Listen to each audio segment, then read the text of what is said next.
So I had the great privilege of working with Yana for 23 years, and I actually had some collaborations with him for a few years before that. So I've had a lot of good memories and learned a lot from watching him do his work. We worked together. So it was my job to present to you not only the work he's done, but also try to talk to you a little bit about him as a human being. So I'll try to do that as well. Yana lived his life very fully, and he had a great time. Like he said, he was having fun all the time. It's kind of neat to see him think about how, he thought he was going to die during the war, and then once he survived it, he felt like, okay, this is my job now to enjoy life. So Yana started off in Hokkaido, Japan. So he was born in the northern island of Japan where it gets really, really cold in the winter. And so he did his BS in biology and he did a PhD in embryology, all right in the same place. But then, like he said, he wrote to this guy, M.C. Chang. So M.C. Chang turned out to be a huge turning point in his life. In 1960, he moved to work to the Worcester Foundation to work with this guy. He had just written to him, and the guy took him because he already had a couple of publications as a PhD. And so M.C. Chang took him, and I think that affected his life a lot. And we'll see later, as we talk about cloning at the end of the talk, that one of the principles that M.C. Chang taught him about how to teach people actually ended up with cloning. So we'll come back to that. In 1964, after he finished his work, his postdoc, he went back to Japan. And he got a job at a teaching university in Hokkaido. But he really wanted to do research. And Yana got so well known in the field that lots of people asked him to write sort of my life story type thing. So you can find a couple of reviews about him like that. And in one of those, he mentioned, he went back to Japan and they would only let him teach. And so he took a year off without pay to do research. And he published a couple of papers while he was doing that. And then in 1964, because of the work that he did as a postdoc, he was already gaining notoriety. Most of us don't gain notoriety in our postdocs. Take it from me, I can tell you. But Yana had already published some seminal papers in that 4 years that he was with M.C. Chang. And so the guy that was starting a medical school in Hawaii invited him to come and look at it. So he flew to Hawaii, saw it, and then went back to Japan and talked to Noyes and told him he was coming. And there he came back in 1966, and he spent the rest of his life there. And he became so famous that he was considered for the Nobel Prize a couple of times. He was on the short list many times for the Nobel Prize. But he stayed in Hawaii partly out of loyalty because Hawaii gave him a chance. So he always said that. He always come back, Hawaii gave me this chance to do research. And he's the guy that took it upon himself to do it. So just, you have to talk about the numbers and things, but Yana published over 400 papers. He was elected to the National Academy of Sciences in 2021. And I can tell you that I did my postdoc at Hopkins, and I tried to call a friend of my mentors, Judah Folkman at Harvard, who was a National Academy member. I said, how do we get Don Coffey elected to the Academy? He said, well, it's a big brother thing. Hopkins, they have a lot of National Academy members. You got to get them to nominate him. That's how it works. But there weren't many National Academy members at University of Hawaii. When he got nominated, it was because somebody took one of their slots and said, this guy deserves it, and really pushed it through. So that National Academy Award was really a great, great thing. And Yana he wasn't political, so he never lobbied for this at all. Somebody pushed him to do it. In 1996, he won the International Prize for Biology that we always called the Emperor's Award. And here's an old, really bad photograph of him accepting the prize from the Emperor. This is one of the most proudest moments of his life. But I can tell you that one of the most proudest moment of his life was the Enormi Foundation Award, the Kyoto Prize. He was so excited about this. He was working on this for months. He couldn't wait to prepare for it. When they came to visit him, I was out of town that month. I was in Europe when they came, so I didn't get to see the crew who came to film. That's why I'm not in any of the movies. So, but he really enjoyed it. This was the last part of his life was filled with joy for getting this prize. He would have loved to have met Princess Takamoto, I think. He would have loved this. It would have been a great joy of his life. Yana he enjoyed life, okay? So one of the things he told us, we got this new building. They built a new building for him, the Institute for Biogenesis Research, in 2000. And he was going around tacking up walls, and on our nice walls, he would tack up a sign that was important for us. He didn't care what it looked like, just so that it was effective. One of them was, be outstanding, excellent is not enough. And this is from the old NIH standards, where they used to say the score is outstanding is the top score, excellent is a good score, but not great. Good is okay, and then, fair, and then not good. So you have to be outstanding to get funding. So you have to be, you can't be good. He was an example of hard work. Like he said in the movie, he loved to work with his hands. At 95, he was still doing experiments in this little lab across the street, across the hallway from his office. He was still, the sea urchin thing that they showed you wasn't just something that they wanted to show. I needed to do an experiment with sea urchin eggs for my work, and he said, okay, let's start tomorrow. So he took my postdoc, they went out to the ocean, picked up some sea urchins, and brought them back, and that was him teaching her how to do this. So he would just do it. If you wanted to do something with Yana, you had to be prepared to do it the next day. If you said, okay, let's collaborate, he goes, great, let's do it tomorrow. When we had, in 2004, we had a flood that put 4 feet of water in the first floor of our IBR. Luckily, the labs were on the second floor. Yana called me up. I was at a Halloween party. He says, Steve, can you stop by the lab? This is Saturday night. Steve, can you stop by the lab? We have a flood. And we used to have these floods all the time, like a pipe leaking or something. I said, yes, Yana, I'll stop by. He says, called me back. No, Steve, you really need to come. I said, okay, fine, I'll come. And I got there, and we have like 5 inches of mud on the floor. Yana is already cleaning his books with the hairdryer on Saturday night. He's already starting to clean.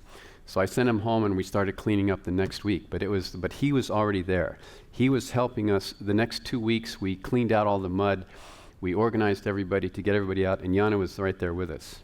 He had a great sense of humor. There was this guy that was particularly, not a great colleague in the faculty. He said, every time I ask him for a favor, he asks me for 10. So that's the way. He had a sense of adventure. When he was 93, he decided to go visit Alaska by himself. He took a plane and took a helicopter tour. He would take helicopter tours, because he wanted to get it done. Science far, far, far outweighed any kind of administrative thing he did. So when University of Hawai'i and its great, wisdom gave him an institute so they could propel his career. He had no idea how to navigate the deans and chairs and stuff like that. And so he hired me to come and help with, I had already collaborated with him, and he sends me an email when I'm in New Jersey. Dear Steve, the university has given me 5 positions. Would you like to join my group? End of story. That was it. That was my invitation letter. That was my recruitment letter. And so it wasn't until I talked to the dean and we got things worked out and made it actual possible that I could go. But he hated the administrative stuff. But he was a good friend too. He really liked it. He was a great person to have around. This is him looking at a chrysalis, watching a dragonfly come out in Wales, visiting another professor that we knew. So Yana, as he said, that I witnessed the moment the sea urchin fertilization, the egg of activation. When he witnessed that, when he saw that, it was like a thing came on in his life, and that's what he wanted to study, fertilization. And his goal always was to see it somehow, either with his own eyes, through the microscope, through the electron microscope. He thought if we could see it, we could do it. And he always talks about this one quote that he found. The child does not inherit its characteristics from the parent body, from the germ cells. As far as the heredity is concerned, the body is merely the carrier of the germ cells. So he was always focused on sperm and egg. That was to him the seed of life, right? That's how it goes. So I had the great privilege in my life of being mentored by Don Coffey, who was a really fantastic leader, prostate cancer world expertise at Hopkins. And once when I was down visiting him, he would draw on his napkins. He goes, look, Steve, this is not thinking. He drew a circle with a big arrow. And he said, this is thinking. He drew a circle with arrows coming all around it. And when we wrote a memorandum for Coffey, I put this together for him. But then I realized that Yana's the same way. So Yana was focused on fertility, and he would go after it in any way possible. It wasn't just that he said, okay, I'm going to be the expert on sperm swimming to the egg and getting in. He studied the ovary. He studied the cortical granules. Any question I could ask him about sperm or egg, I would go to him and ask him, and he would know it. He was known mostly for sperm, but he did a lot of other stuff as well. So Yana's success was he was really probably one of the world's experts on mammalian fertility in all aspects, not just, okay, here's the sperm guy, here's the egg guy. Our society, the Society for Study of Reproduction, is sort of divided in sperm and egg people, right? But Yana was really both. He went after fertility from all aspects. So Yana was this leader in fertility, right? We always have the tendency to say, okay, this was the great scientist because he or she discovered this, right? But that's not what a true great scientist usually is. A true great scientist has a body of work, right? I was in Barcelona once and went to the Picasso Museum, and I was really surprised to see that his earlier works were like Rembrandt's. Picasso painted pictures where they looked like photographs. He was absolutely excellent at it, and then he went off to this weird Cubist stuff. But it was because he had established himself as this expert in, in the techniques at the time that people said, okay, if he's doing it, maybe Cubism is something we should pay attention to. And Yana was like this. He was so prolific over his career. He was so utterly focused on fertilization, but he was so creative in how he looked at it. And I hope to show you a couple of these things. That he quickly became sort of the person to go to on fertility questions. And just about any question in fertility, you could probably find an important paper that he wrote on it, right? And so you add this to the fact that he really enjoyed people, right? He enjoyed working with people. The first time that I ever worked with Yana, I didn't have a whole lot of grant money, neither did Yana, but he knew my work, and there was one experiment I wanted to do. He said, great, you can come out here for a week. I said, sure. When I got out there, he took me to his apartment, and I stayed in his apartment for 6 days. We had never met. So I stayed in the second, bedroom 2 of his second apartment. I had to leave the last day because he was going out of town, and no way could I stay in the apartment with his wife, so I had to stay with somebody else the last night. But, he brought me into his home. I mean, I was so embarrassed. I couldn't understand it, but he was a great guy to live with. This is one of my favorite stories of honest interactions. So I don't know if you guys caught it, but there was a book that said Chapter 5, Fertility, right? So Yana was asked to write this Chapter 5 of this book, this huge manuscript. Again, when I was an assistant professor in New Jersey, he sends me a letter, can I use your figures, Steve? So I had published a review article where I talked about how chromatin was folding different in the nucleus versus in the sperm nucleus versus other nuclei. And I said, great, yeah, sure, I'll send you this really detailed quality of it. He goes, thank you. And I thought, most of us when we write reviews, we write maybe 5, 10 figures, and then we bang it out like that. I have a friend of mine who says, you can write me a review, Steve, it's 5,000 words, just send, I can do that in a day, right? This guy down in Australia. So Yana finally published this paper that I was, this chapter that I was so thrilled to be a part of. It had 96 figures. Mine was number 81. He had 1,735 references. Yana was very meticulous about referencing everybody. In fact, when I wanted to prepare this talk for you guys, I thought, well, we have everything on his computer because he needed help with all the time, so we knew how to get to it. We had his talk that he was going to give, but I couldn't use it because most of the talk that he planned to give to the Kyoto people was about how everybody else did work. And when Yana says eventually researchers realized, he meant to say, I discovered, okay, in the field right there as I was watching that. So Yana was extremely meticulous. He was extremely, he knew the field. He wanted to give everybody else credit, right? But he was the one who did things. So before I go further, I've got to tell you some of the answers before we go further, because otherwise you won't understand the impact of it, right? So right now we know that fertilization is a very difficult process. What we don't know is this is a mouse uterus, and uterus has 2 uteri. It's kind of like a Y-shaped uterus. So the mouse uterus is like this, and then this is the fallopian tube that goes to the ovary.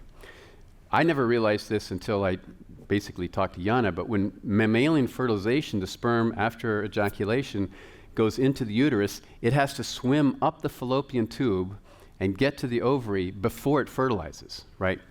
And during this process of swimming, this process called capacitation occurs. So the sperm that come out of the egg, that even early ejaculated sperm are not ready for fertilization. They have to change their membranes first. My wife, who's also a scientist, I'll show you the picture later. The sperm has to get dressed for work. And so this is called capacitation. And so this was a very sort of, when sea urchin sperm fertilizes an egg, it just goes in the seawater. So you can do that in the laboratory very easily. Seawater's easy. But recreating this process is not easy. But when the sperm also has this shell around it called a zona pellucida, the sperm has to swim to the egg, it has to drill through this zona, and then it has to fuse with the egg, and then the nucleus has to go in. So this is an extremely complicated process. Yana made very significant contributions to every one of these things. Like I said, I cannot tell you everything he did. So also I want to give you one more primer on mammalian fertilization, which is very interesting to me anyway. A lot of people actually. But, so the egg, when it's ready for fertilization, still has the last division of chromosomes. When sperm and egg go they have to get rid of half their chromosomes. And the way they do it is kind of weird. They double them first, and then they get rid of half, and then they get rid of the second half. So this is the second, the egg is ready to lose its second half of chromosomes. When the sperm comes in, which is already lost, only has half the chromosomes, fertilizes the egg, that activates the egg to go through this second process. The two sets of chromosomes then form little pronuclei instead of the egg, and they actually replicate before they ever come together. So this is very interesting to watch. This is very important. These pronuclei, the ability of the sperm to go from sperm to pronucleus is the first sign of fertilization. And so Yana used this a lot in his early work. And then they come together, the chromosomes come together. Interestingly, they sort of stay apart. The paternal and maternal chromosomes stay apart for the first 8 or 9 divisions of the egg. But that's not important for here. Okay, so Yana's work. Yana, as I said, published over 400 papers, and he made significant contributions to every aspect of fertility. I'm going to try to focus on 4 major discoveries. And these discoveries happen in chronological order, and they're what Yana did to it, okay? So I'll talk about in vitro fertilization, first, the ultimate study of fertilization and the beginning of ART. ART is assisted reproductive technology. So this is how we help infertile couples humanity in general, the royal we, helps infertile couples. Intracytoplasmic injection, so this is just letting the sperm swim to the egg. This is putting the sperm into the egg with a needle. And then this is taking an earlier sperm, and then this is cloning. So I gave this presentation to a couple of my colleagues at work, including my wife, who's much more critical of me than most people. And I was told that some of the slides are very complicated that I'm going to show you. But I view this talk as sort of a legacy, and I wanted to make sure that all the data were there. So what I did was, in some of the most complicated slides, the most important thing that I'm going to say is in these yellow boxes, so you can see it more easily, right? So, and then you can read all the rest of it if you want. So let's talk about in vitro fertilization. Now, Yana was pursuing this, as he said. He sort of hinted at what was going on in this movie. It's really fun to watch after preparing this talk. But he really wanted to go after in vitro fertilization. He wasn't trying to cure human infertility. He wanted to see what was happening inside the mouse, like he could with the sea urchin. But that problem was that he did embrace, when the clinicians started to do this, he quickly embraced and helped them. And I'll show you one example where he actually did that. But his reason for doing it was because he wanted to see it in a test tube, because then he could study it. Right? He can't study it if it's happening deep inside the ovary, inside a mouse. And so, again, this is the fertilization, right? The problem was, this is a very unique environment, right? We're talking about inside a tube, off of one organ, and the chemical environment in that organ is completely unknown. And it's not like you can get buckets of it and purify it and reproduce it in the lab, right? So this was the real problem. So this is what Yana went to M.C. Chang to work with. Before I get to that, let me just point. So Yana studied in vitro fertilization in M.C. Chang's lab. In his postdoc, in his 4 years, he came out with 9 papers. 3 of them were seminal, okay? So most of us are lucky to get 3, 4, maybe 5 papers out of our postdoc. Yana had 4 years, he got 9. The first one was a Nature paper, right, that showed hamster rodent IVF. But this was even better than it wasn't the first mammalian IVF, but it was the first mammalian IVF where they didn't have to use this follicular fluid. Just interestingly enough, back in those days, Nature was 2 pages. We didn't have all these pages and pages we could put of supplementary data. So they just published the finding in Nature, and then a year later, they actually talked about the technique in the same thing, but they actually described the technique in another paper. But if you go through these titles, you'll see that even in his first foray into mammalian fertilization, he was doing everything he probably could. There's a paper on the process, how the sperm enters the egg. There's a paper on the estrous cycle of the hamster nucleus, of the hamster female. There's a paper on how the egg changes. There's a paper on capacitation. So he looked at every aspect of this already. He was looking at every way he could do. So let's look at this paper in Nature, which is the one that got him, probably got him his job in Hawaii, frankly, but is the one that set him off as an early, one of these rising stars. And what he did was he was able to get fertilization of a hamster sperm nucleus. So here's that sperm nucleus coming in, and there's turning into this pronucleus, right? So remember I said that when the sperm comes in, it has to decondense and become a pronucleus. So that's all he did at this stage, was just, he considered fertilization the process of the egg turning into that nucleus. But the technical thing of it is, the paper doesn't really say it, but he said it later on. The real discovery from this paper was that sperm could be capacitated in vitro. In other words, you could take the sperm, you could dress them for work like you were supposed to, and then you could get it done. So that magical environment, really, the capacitation occurs somewhere as the sperm travels up this travels up this fallopian tube, and now it's ready. So the sperm here aren't ready to fertilize, but when they swim through here, they somehow get ready to fertilize, right? And so he was able to get this sperm capacitated in vitro, and that was the real discovery. And later on, Yana says, this finding down here is in one of his, my life and work and stuff. He said that it was this finding that gave researchers who were trying to do IVF, gave them hope that we could do this inside the test tube and that it could actually work. So one of my favorite papers is this one that he did, that I've dug up, that he did this. This is, I think he was putting this together when he was doing that year where he wasn't getting paid in Japan. But I want you to look at, he watched a sperm, when he did this, he was able to set up this in vitro fertilization. So now when he looked at it, he could see the fertilization occur in the egg. He watched it come to the egg, come to the zone of pellucida, it drilled through. If you follow these time zones here, you see that he was waiting. This is like 10 hours. I can't see it here because it's too small for me. But it's 10 hours, 10.4, 10.35. I mean, he's following this meticulously to the minute, and I guarantee you that he drew these things himself when he made this study. Later on, and when he published a review of this, he had much more detailed experiments. Here's a sperm tail caught in this furrow that's digging through here, and here's how the sperm goes through here. So he's really describing this process. So he was the first one. So he wanted to do in vitro fertilization, and he could describe it that way. And then here's some later on when he got to Hawaii. He trained his wife because he figured she needed something to do. He trained his wife to do electron microscopy, and she became very good electron microscopist.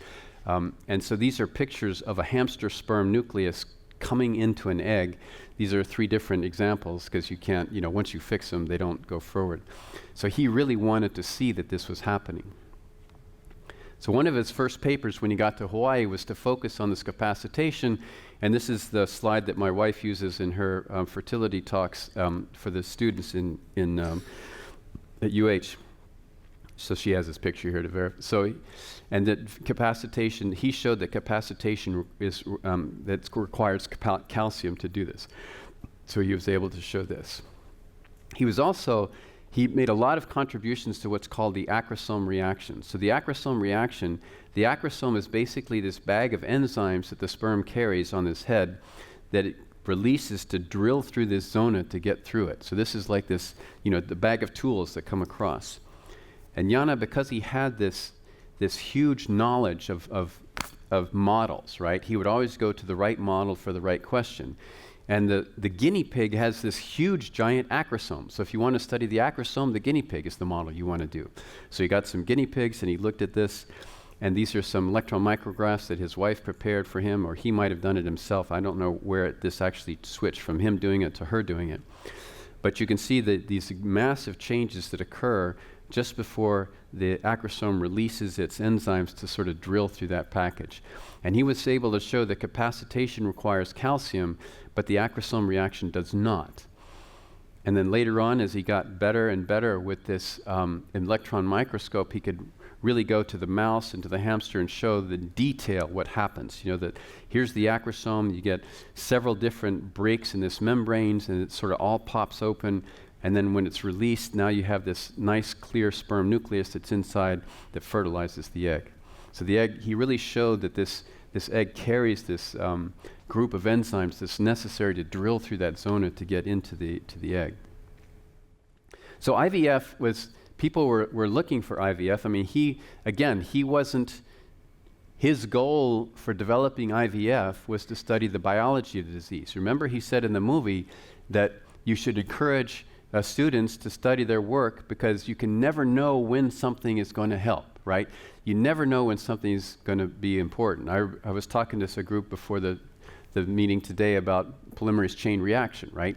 So the polymerase PCR is possible today because somebody was studying Thermophilus aqueous, this bacteria that lives in 140-degree water in Yellowstone Park. Who knew that discovery would allow us to do the greatest medical technology we use right now in looking at DNA and analyzing.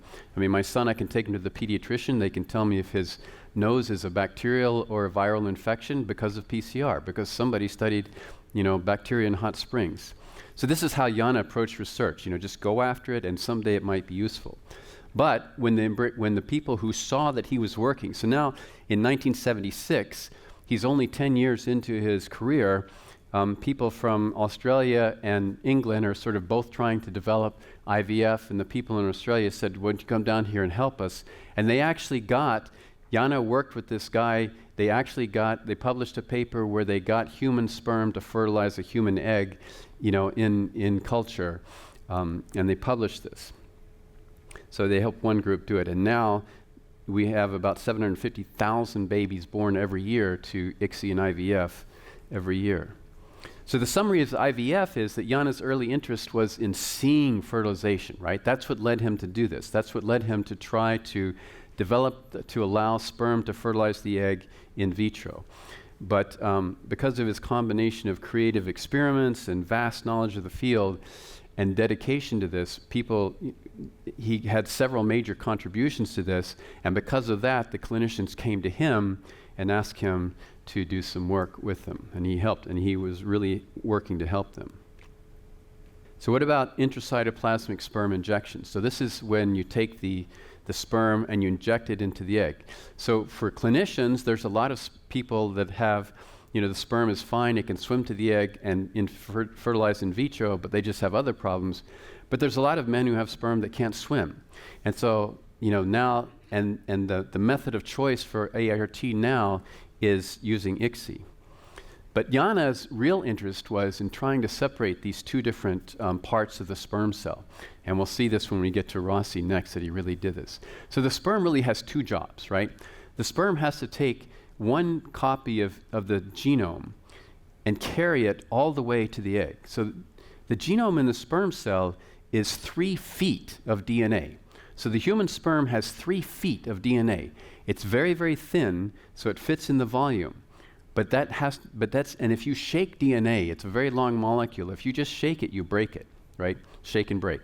So the sperm cell has to carry this, and it has to carry it through swimming and carrying it miles and miles, relatively speaking. So it's a big transition. The egg just sits there and waits for it to come, so it can hold its DNA safe and sound, deep in the pelvis, hidden by bone, but the sperm has to travel from one organism to the other. It's like taking your best set of china from New York and taking it out to Hawaii without a single chip in it, right? A single mutation, would do this. So the sperm has evolved this ways to condense the DNA into this crystalline-like state.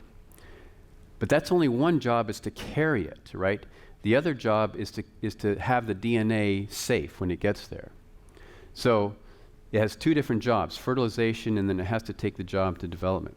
So like Yana, he already knew, he knew that the sperm was very highly condensed, and he wondered if a dead sperm could fertilize an egg if I could get it in. So that's why he wanted to do the ICSI injection.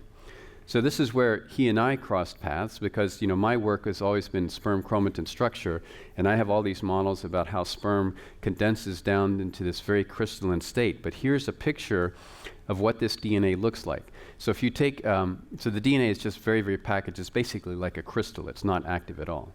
So Yana realized that it's so compact that this sperm, that the chromatin might survive things that other cells wouldn't, right? And so here's just an example. This is a sperm that's very thin section. It's completely black. It's so tightly packed that electrons can't get through it. This is actually a double amount of DNA in a liver somatic nucleus that is much more open and suppressed. So Yana developed this technique in 1976 with mammals called ICSI, cytoplasmic sperm injection. And so this was just one of his ways of really looking at this. So what we're talking about now is taking the sperm cell, injecting it with a needle into the egg, and seeing if it will go to this pronuclear stage, right? And so Yana did this. So here's the sperm cell, here's the hamster oocyte, and here's a needle holding the sperm. This is how you inject it. You have to have one needle to kind of hold the thing in place, and you have to have another needle to go inside. And so they guarantee you, I know that we do this now in the lab, but we make their own pipettes, right? So they would stretch these pipettes, they would have to build them. This is the apparatus that they showed. I guarantee you, again, Yana drew this picture, I'm sure of it. So here, he did hamster sperm and he got normal things. But even in this first publication, you can see that the real goal was to look and see if dead sperm could do it. He took human sperm, right, and he injected it to see if human sperm would do it. But he also did freeze-dried human sperm. Already he's thinking about, what if I killed a sperm, would it come alive? And you could get a pronucleus. That's about as far as they took it in those days. You couldn't get it much farther than that. So he could show that basically dead sperm could do it, right? So what he was showing was that dead sperm have live DNA. And another experiment that he did was that he took sperm with different temperatures. So he would heat them up. So if you take a normal cell and you heat it past 40 degrees, you kill it. If you take it to 90 degrees, you start to denature the DNA. Even if you kill it, the DNA itself is destroyed. So he thought, how tightly packed is this sperm? And again, he took it a little bit further. He looked at hamster, mouse, rooster, and tilapia. So he got sperm from all of these guys, all of these different species, injected them into a hamster egg, and showed that he could take them to different temperatures and they would survive. So again, the dead sperm have live DNA. And so this has lots of implications, and I'll come back to that into a little bit later. So the human ICSI happened pretty much without Yana. I mean, he might have talked to the people. I couldn't find any evidence that he did it. I know he knows the people, and I know they probably talked to him, but I don't know exactly if he had any point. But the first paper cited ICSI, and this gets to our discussion tomorrow on sort of the workshop on the ethics of the work that we're all doing. But they had a paper that cited the promising technique after births in cattle and rabbits. So people went right, so this group in Belgium went right from, okay, we can do it in cattle and rabbits, so let's try it in humans, right? So they all had patients who couldn't have babies because of this. And the human drive for parents that want to have their genetically owned babies is so strong, right? We'll talk about that again some tomorrow. But it pushes a lot of work. So anyway, ICSI is now is the method of choice in clinics. Even if you have good sperm that can swim, ICSI is much easier to manipulate. You could put the needle in and you know exactly the point of fertilization, so you know the timing. When you do IVF, you have to add the sperms. You just let them sit for a couple hours and you take the ones out that are fertilized. But if you do ICSI, you got it fertilized and you know the timing right away. And you can get it much more efficient, etc. So after ICSI in humans, Yana figured out a way to do this in mouse. It turns out that mouse ICSI is a lot harder than human ICSI. With human ICSI, you can just take a needle and punch through the egg and it goes just fine. But mouse has a very strong olemma, the membrane around the egg itself, and it's also hard to get through the zona pellucida. So he wanted to figure out, he really wanted to do this because just showing the pronucleus wasn't good enough. But if you could get a baby, if you could get a pup out of it, then you say that if the baby was born, then the DNA had to be okay, right? So that was the biological assay. And this is how I got to work with him also, because of this biological assay. So what Yana did, the key thing was piezo. So he worked with a company in Japan who developed this. And piezo is basically like a little drill that's up here. And what he could do is you can just sort of, when I first got to Hawaii, so I'm reached the stage in my life where my students don't let me in the lab anymore because I'll screw it up. Yana was still doing it, but they don't want me near the lab at all. But when I first got there, I tried to learn this, and I actually was able to do it. None of my eggs survived, of course, but I figured it out. But you take the needle, you take a sperm, you drill, and then you just simply tap it with your foot. You tap this thing like you're literally drilling through the zona pellucida. Then you pull out the plug and you spit it out, and then you go into the embryo, and you stick your needle way down. This olemma is so strong it doesn't break. And then you give it one tap with the piezo and it bounces out and you leave an egg in there. So the piezo was the key to using mouse. And mouse, of course, opened up all kinds of things that you can do. Because we can do experiments on mice, we can't really do experiments on humans to see, okay, let's do this and see if we get a human. If we get half a human, that's, doesn't work. So it doesn't work like that. But mice, you can do this. So now he had not just the pronucleus, but he could get the pup. And so now we can do all kinds of things. Could a dead sperm get a live pup, for example, right? And this really started changing things for him. So he did a thing from sonicated sperm. So he took sperm and sonicated them. When you sonicate sperm, so it's basically a sound wave, right? Like this thing that breaks glass. You can break glass with sound, right? So you can break all kinds of other things with sound, like DNA. So a normal cell is packaged with histones, and it's kind of loose. It's really short, and it's packaged nice enough to fit in the nucleus, but it's got to be open enough for the cells to get to it to transcribe and replicate the DNA. If you sonicate DNA, you break it up into 200 fragments, and it's no good at all. It's completely dead. But if you sonicate sperm, in its crystalline-like shape, at a certain level, you don't even break it. The DNA is so completely compact that the nuclei just bounce around, but they don't break anymore, okay? You also break the tails and you break the membranes, but Yana showed that if you sonicate sperm and you inject them into an egg, you can get live pups. So that meant that when you sonicate the sperm, you weren't nicking the china even a tiny bit. Remember, 1 or 2 mutations in DNA can kill embryonic development. It's that difficult to replicate. So right away, he found these mice we have these mice, inbred mice we keep in the lab all the time, and a lot of them are really screwed up, and these BALB-C have lots of screwed up sperm that look really bad. And Yana said, okay, well, are these chromosomes okay here? So he took these and he injected them, and they looked at the chromosomes, and he showed that they were normal. And one of his earlier postdocs, who turned out to eventually to be my wife, Monica, so I'm bragging a little bit here, but she took them later on, and she got pups from these. She studied these. These all have Y chromosome mutants, and they have these very strange heads, but every one of these can make a pup. So the head is probably, again, these problems with fertility is probably due to the head shape not swimming well, but it's not due to the DNA being packaged incorrectly, and the DNA doesn't have to be packaged.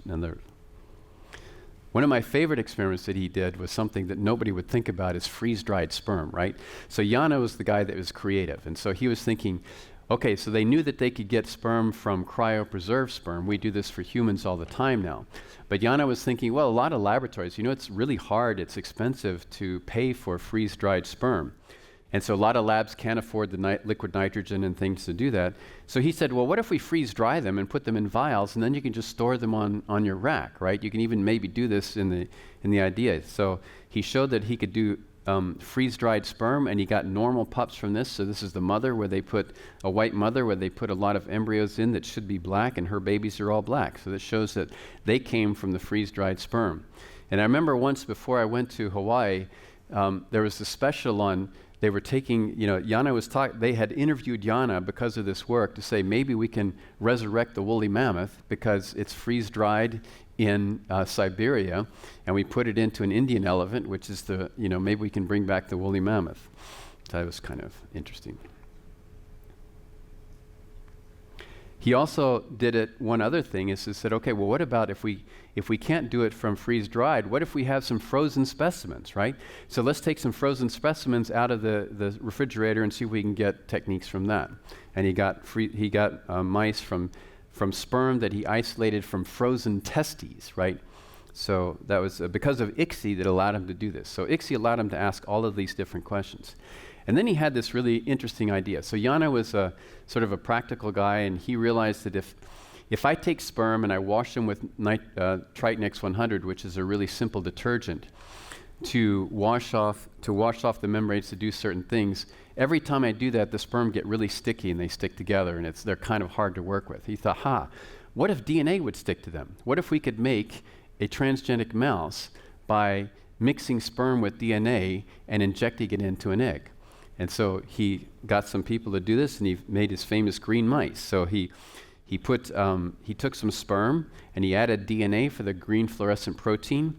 When he injected that into an egg, you can already see that when you shine a black light on them, the embryos are green. So that means that the DNA got incorporated into the egg. The sperm did take the gene into the egg. And these mice are born, when the mice are born, they're naked, they don't have fur yet, and their skin lights up with little green mice. So it's all over the place. It's kind of cool. So Yana's contributions to ICSI was to focus on it as a tool to understand how far could you take the sperm. And he was, is the sperm dead? Does the dead sperm have live DNA? And how stable is this crystalline DNA? Could we wake it up and make a pup from it? And he showed that in most cases, yes, he could, right? He used it to develop ICSI transgenesis and freeze-dried sperm, and that's, so that was his thing. I mean, his work did lead to ICSI in humans, but again, his drive for that was really to understand fertility. Remember the diagram of coming after different ways of fertility. Rossi, however, is a slightly different thing. By the time he looked at this, Yana had gotten to the point where the world was coming to him for advice. When by the time he started this work, he was already, a god in our field in reproductive biology. And so the big question here now, it started off with a scientific question again. When does the sperm develop its ability to fertilize? So again, when the sperm develops, right, it starts from a normal germ cell with, in humans it has 46 chromosomes. And then it goes to 92 chromosomes, and then it goes back down to 46, and then it goes to 23. And that 23 is called haploid, right? So it's only got one set of chromosomes, right? We all have two sets of chromosomes, one from our mother, one from our father. We have two number ones, two number twos, two number threes, etc. So the sperm and the egg both have to get this down to one. It has to have one number two, and it mixes and matches, right, from our grandparents. That's not important.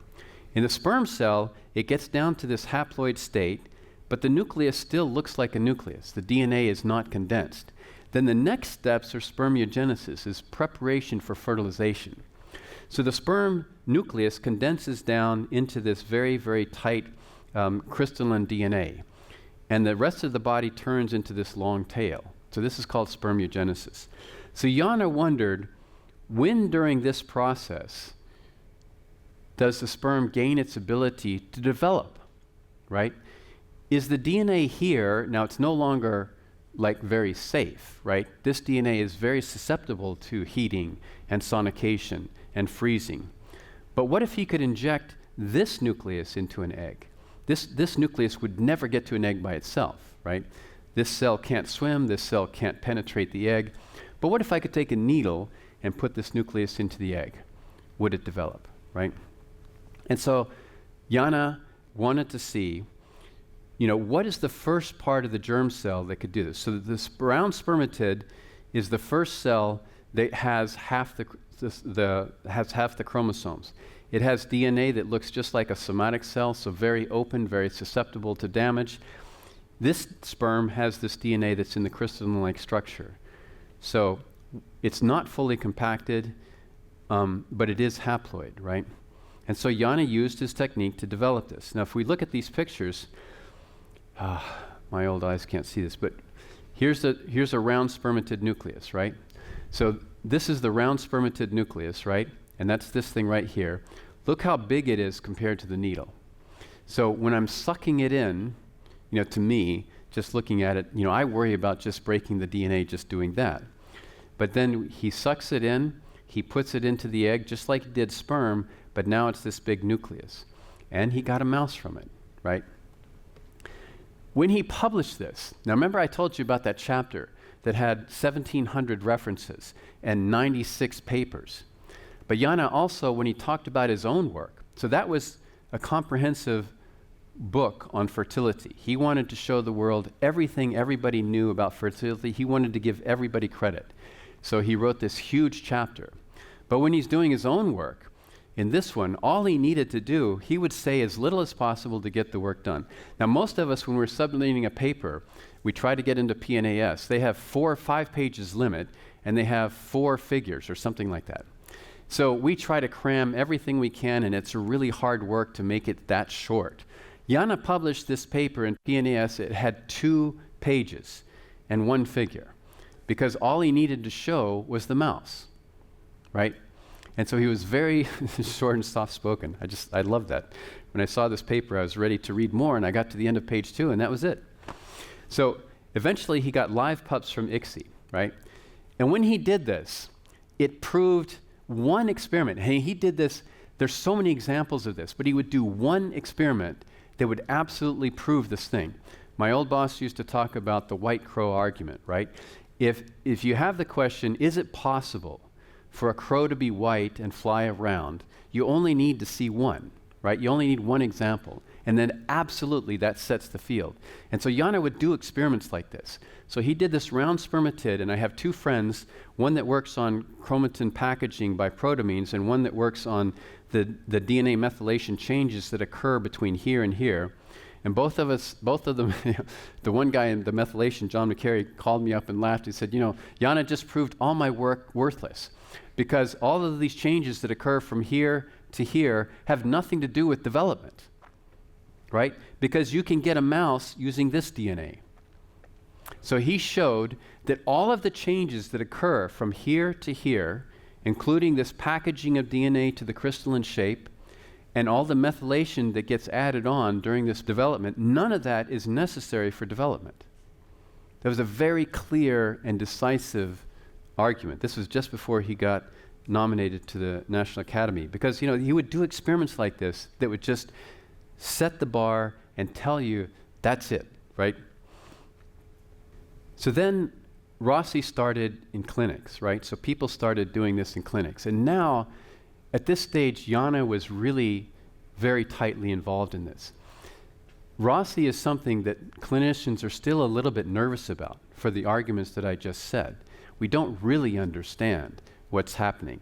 And so even the clinicians who are desperate to help people have babies, and the patients who are willing to pay thousands of dollars of their own money, regardless of insurance, to have their babies. I mean, this is such a human yearning. There's a great book called The Baby Business that talks about this. It's just, you can't imagine, unless you're in the thing yourself, this desire to have your own children. Those of us who are lucky to have children naturally, we never had this real pain of not being able to have it.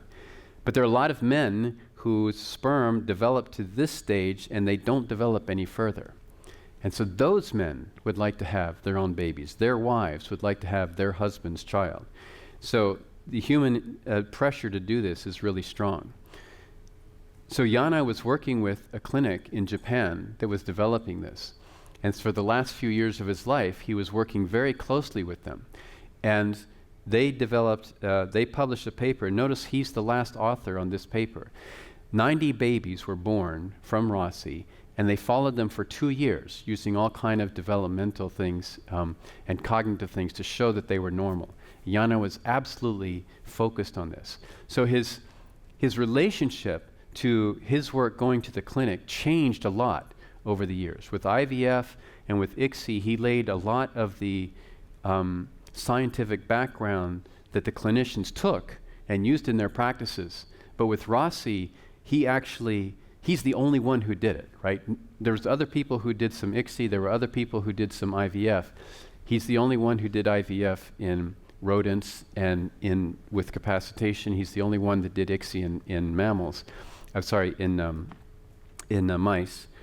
But he was the first person to do Rossi, and he was the first person to show it worked. And not only did the scientific thing work, but the clinical side is working too. So Yana's contributions to Rossi is that it's much more his discovery than ICSI or IVF, right? His focus on Rossi was, again, to understand the science, not so much the other things. So cloning.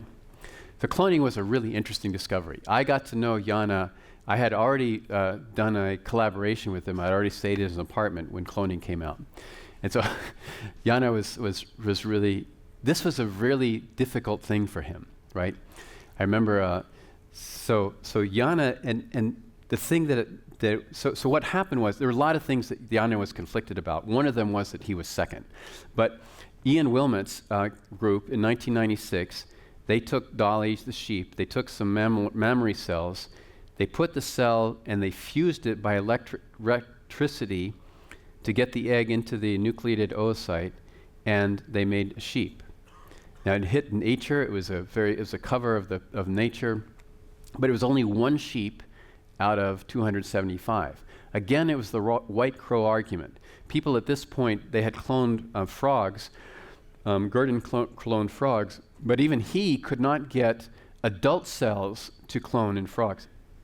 So this was the white crow argument, but it was still only one sheep, and so it was far out.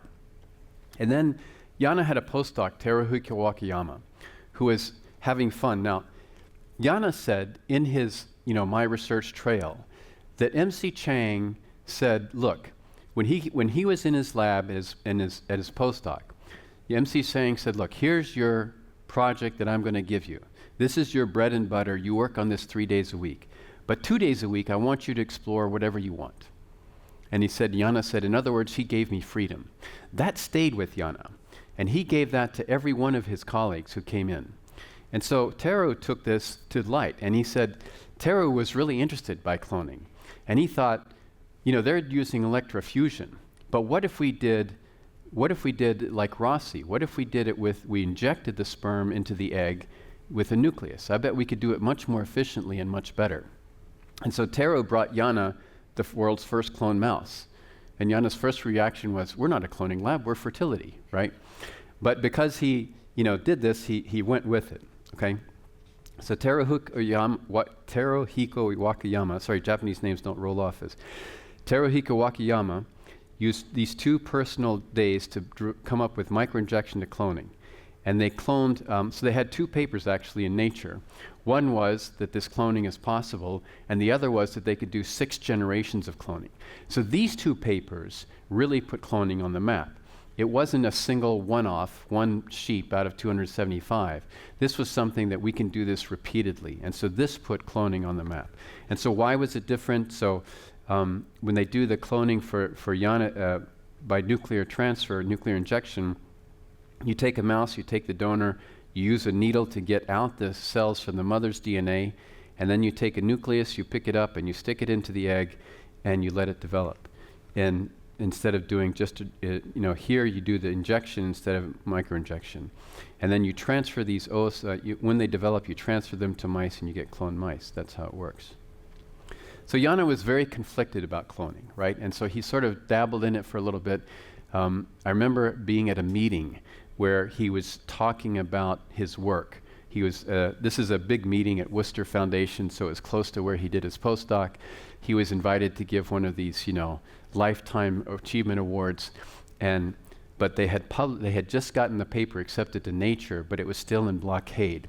And so I was at the meeting, and Yana ended it by saying, "I can't tell you any more, but I will say Dolly is not alone." And so, and the place went wild, right? And he got back to Hawaii, and Yana says, he's complaining to me that all these reporters are calling him. Why are they calling me, asking me about this? I said, Yana, you let the thing out of the bag. You know, you can't just go through this without some repercussions. But cloning brought all kinds of fame to him. So cloning, when they did the work in 1998, Yana, like I said, was a real leader in reproductive biology. The entire world of our field knew who he was. Right? Nobel Prize laureates were coming to Hawaii to visit with him, to talk to him. Every major scientist in the world would take his little trip to Yana, who Yana worked in this warehouse, and he loved it. It was huge and it was ugly, but it had lots and lots of space, and that's all Yana cared about. And it didn't have windows to distract his students from work. You know, he had this one student. I mean, Yana was great. He could push you a little bit too, but he had this one student that came to work with him, and took the weekend off, and he came back on Monday, and the guy found a note on his door. He told us about this later. Guy found a note on his desk saying, "Dear Ken, we work on weekends too." You know, and so, but this brought all kinds of fame. So a group that, you know, the guy that owns the biggest mall in Hawaii put together, you know, $5 million for Yana to set this new institute, this brand new institute that we now work in. We had trouble moving him over to this institute, but that's another story. He didn't want to leave his warehouse. But it brought lots of money, but then always with lots of money and notoriety, there's all kinds of problems. He could not handle the politics, and eventually it just sort of, and UH did not know how to handle. He did not know how to deal with these biotech companies, and so kind of lost a little bit. So it was outside of this focus. And when we had that flood, Yana lost all of his papers. And so because he kept a filing system, a real filing system, not on his computer. So we all have our PDFs on our computer. He had a filing system, and he lost, you know, drawers, you know, from G through Z. And so he said, "Look, I can't do work anymore in my mouth. So I'm going to work on fish again." So for the rest, so he went back to fish, and he was working on. He would advise other people that were working on it, but he really had a sort of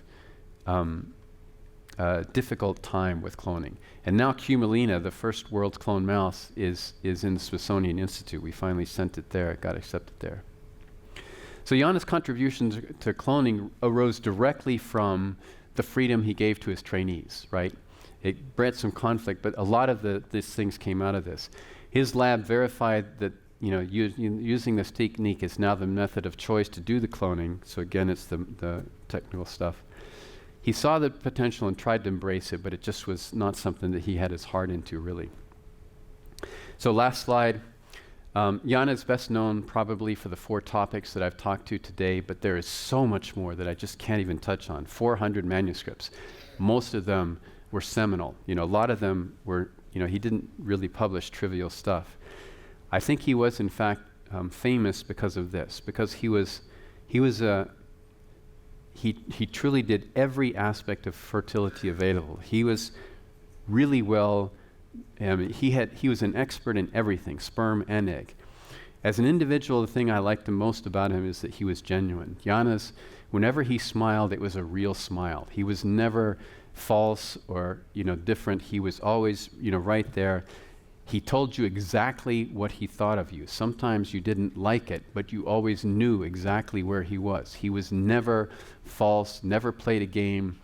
And if he was mad at you, you knew it. And if he was happy with you, you knew it. But, you know, his smile, when you got him to smile, it was this big smile, and it was always genuine. It was never false or forced. So that's my talk about Yana. Thank you very much.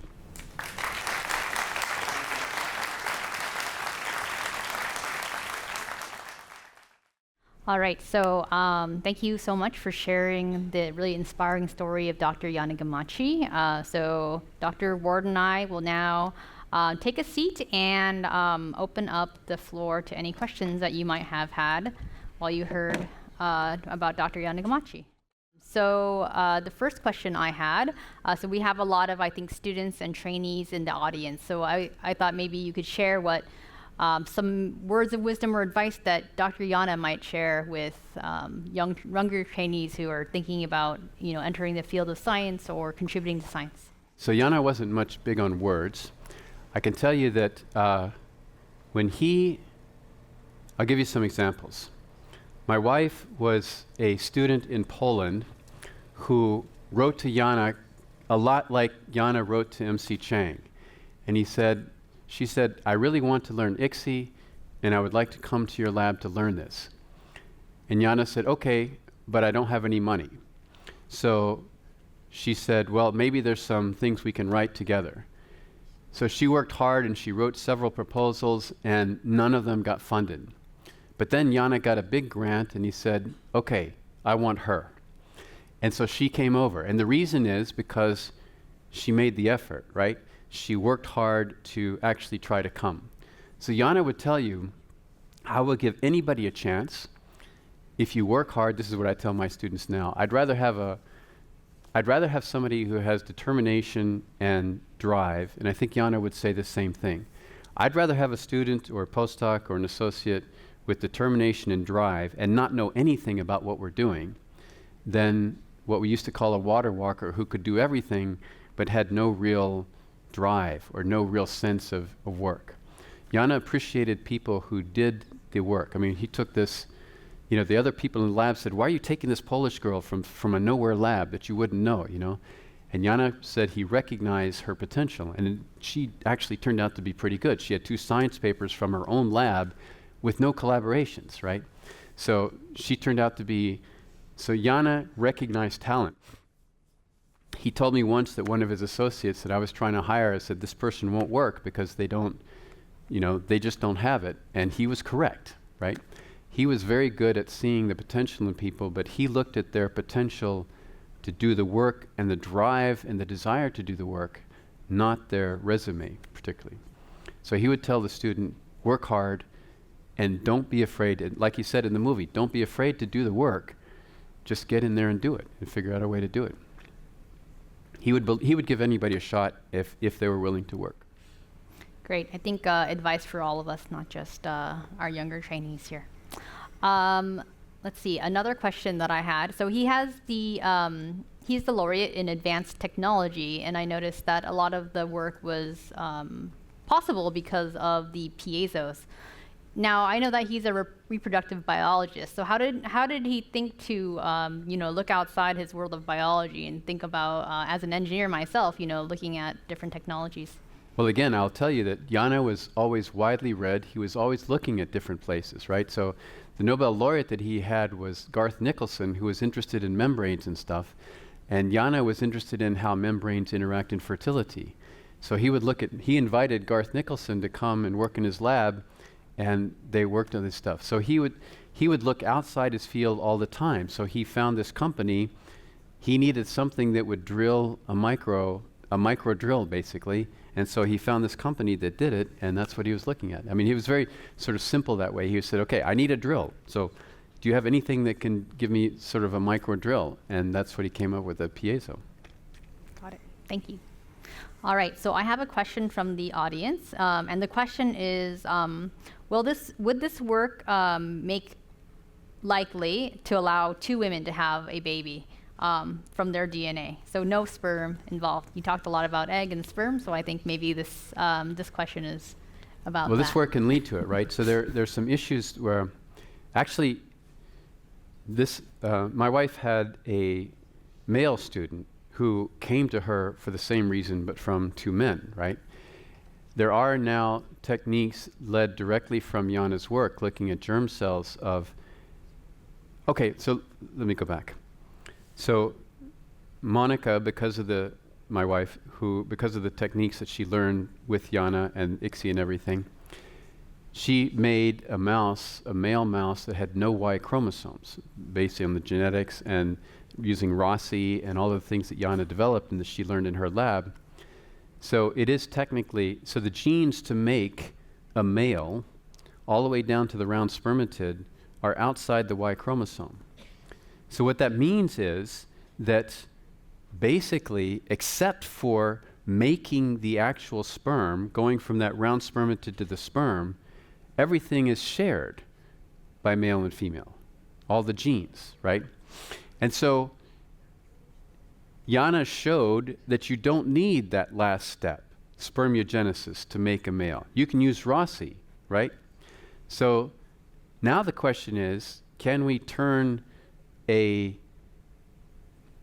female cell into a round spermatid instead of an oocyte progenitor, right?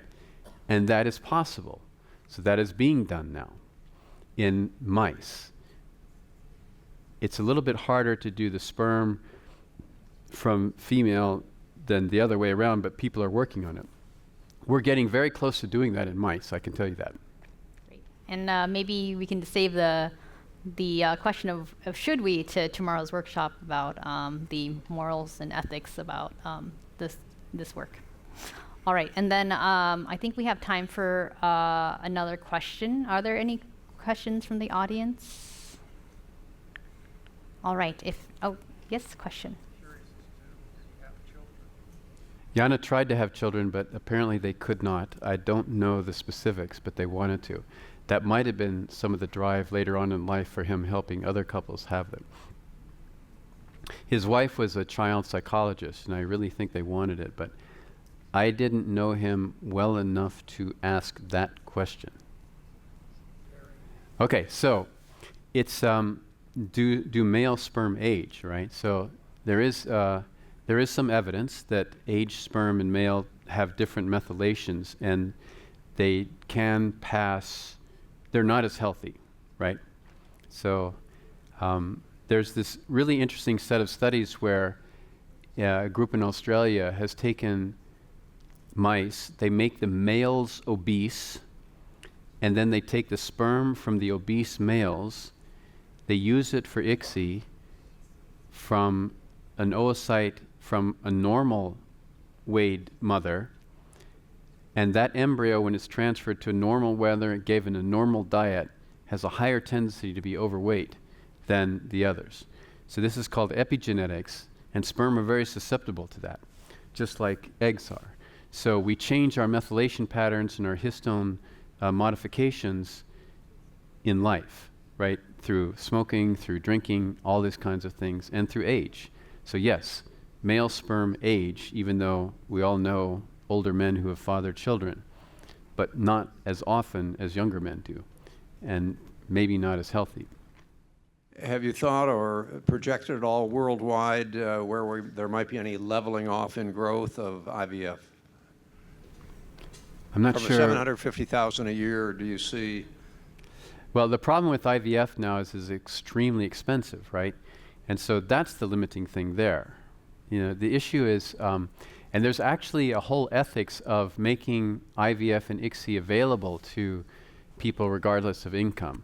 In Hawaii, for example, they force insurance companies to allow at least one cycle of IVF. Canada is forcing 3 now because of twinning, but that's a whole, but it's getting, yeah, so it's coming. Let's see, I have another question here from the audience. We understand that Dr. Yana had a really strong work ethic and motivation. How did he motivate his team? Well, I was never the brunt force of being that person, but I remember when I first got there, we had a Friday seminar, for example, and Yana really pushed that we all talk about our work. After the Friday seminar, we were all giving a certain portion of the lab to keep clean. So Friday afternoons after the seminar, we would go clean the lab and then go home. He motivated us most by example. When he was 95, he was still coming into work Saturdays and Sundays and just being there all the time. And so you sort of felt embarrassed about going home before him and not being there when he was there. But he was working. He wasn't just, screwing around in his office.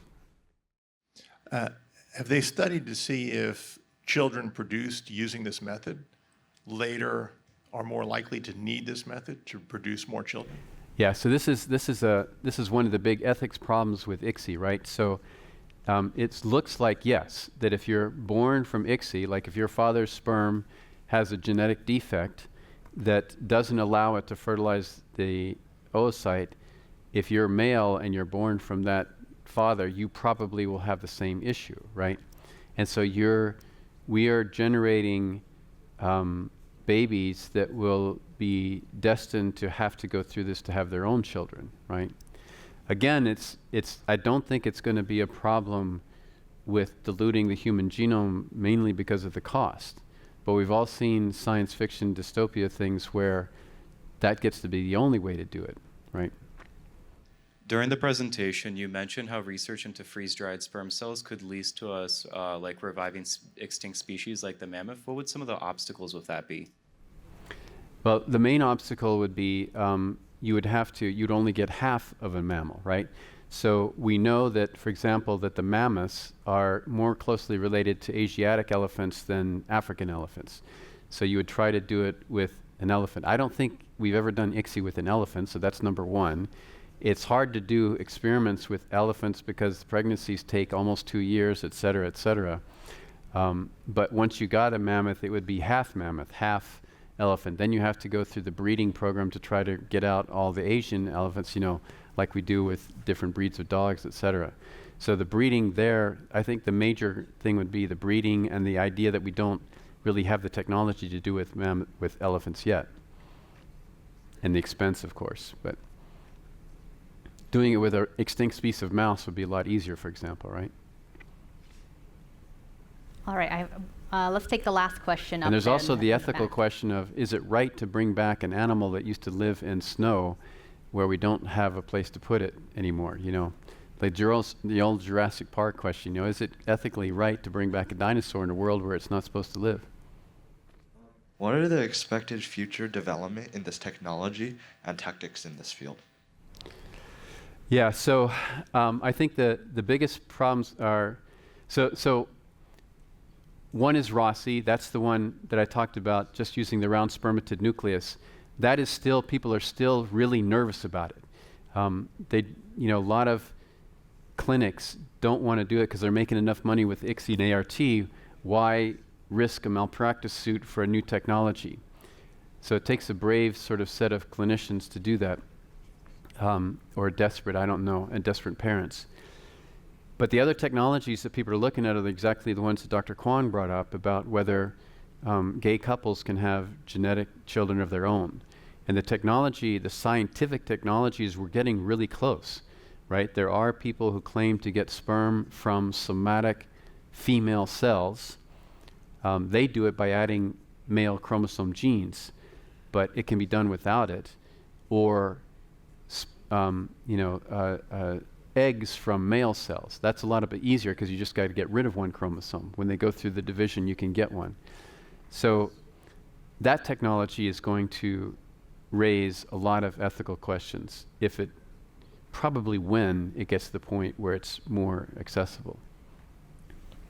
All right, so I think that's all we have time for. But thank you, Dr. Ward, for sharing with us the amazing work of Dr. Yanagimachi.